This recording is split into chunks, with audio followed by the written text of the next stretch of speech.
Hi everyone, and welcome to the new channel where I'll be discussing politics and history instead of my usual music reviews and so forth. This is just the channel I've wanted to do for a long time, and I thought now more than ever it would be good to spread some information out.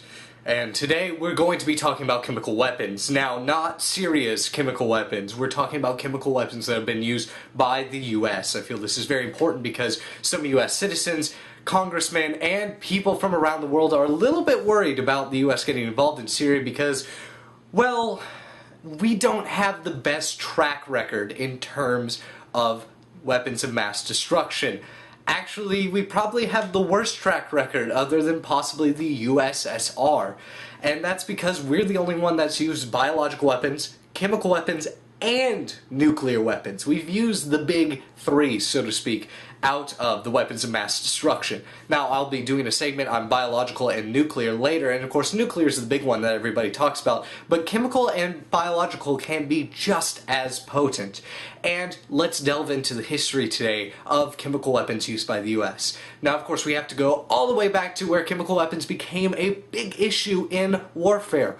World War I, where mustard gas was introduced. Now, mustard gas is a vile and terrible combination of chemicals that can do absolute havoc on your body and mind as well. It completely changed warfare during World War I, and the US did partake in making of some of this mustard gas for the war.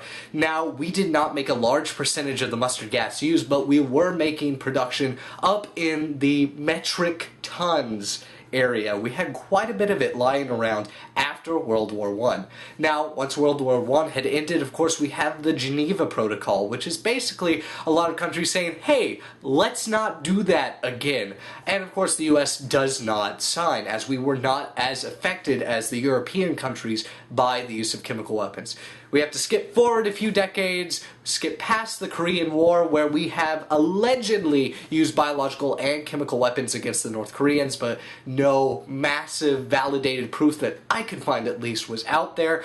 And we go to the Vietnam War, where we are introduced to rainbow pesticides, which is a very strong contender for the thing that is named the coolest but is actually totally terrible. Rainbow pesticides are the agents: red, white, blue, and most famously, orange. Now, Agent Orange, even before the Vietnam War, we knew was bad.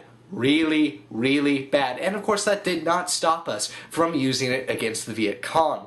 Now, what's interesting about the agent usage during the Vietnam War is while the Vietnam War was happening, we had Richard Nixon saying, hey guys, we're not going to use biological weapons anymore, while at the same time decimating acres and miles of the Vietnam landscape with Agent Orange. Agent Orange, of course, had a massive biological and ecological impact in many parts of Vietnam that is still being felt today, that along with the use of napalm that burned acres and acres of forest.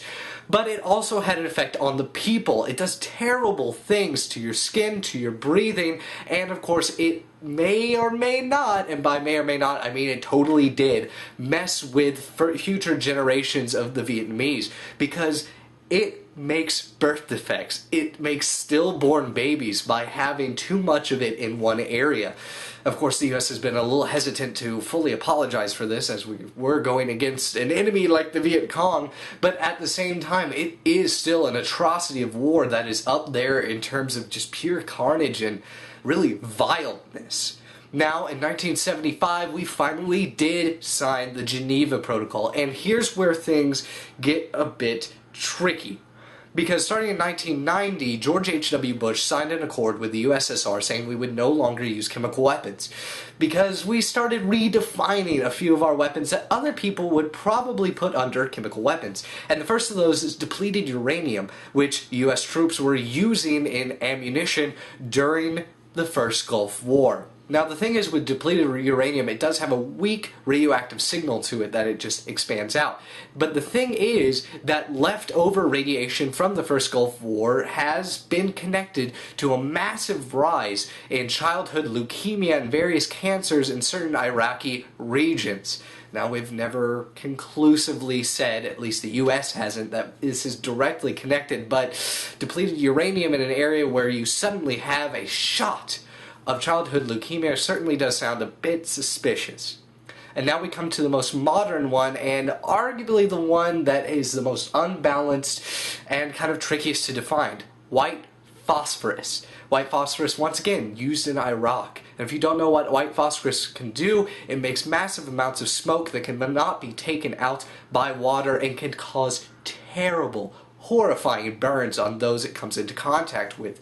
The burns on these can lead to death, and so can the inhaling of too much of the toxic fumes. Now, technically, it is legal to use white phosphorus because many U.S. Army generals, those sort of things, have said that it's an incendiary and not a chemical weapon. At the same time, though, there is a general rule or norm that you do not use it near civilians due to the terrible things it can do to your body. The thing is, they're still denying this, but from the proof that I've read and the various facts that I've read, it seems very likely that there were a massive amount of white phosphorus used during the Iraqi war. Too much not to affect some civilians, and indeed many sources are claiming that the use of white phosphorus was overused and affected many civilians in Iraq. So, there you have it, I guess, is a general short history of chemical weapons being used from the US on other countries. And this is a valid point to bring up, and something I think we need to reflect on before we do any further dealings in our own use of chemical weapons, and when dealing with other countries using weapons of mass destruction. So, I hope you enjoyed this video. Please comment below if I messed something up, if I missaid anything, and if you want to start a conversation about this, please comment as well. Thank you so much for watching.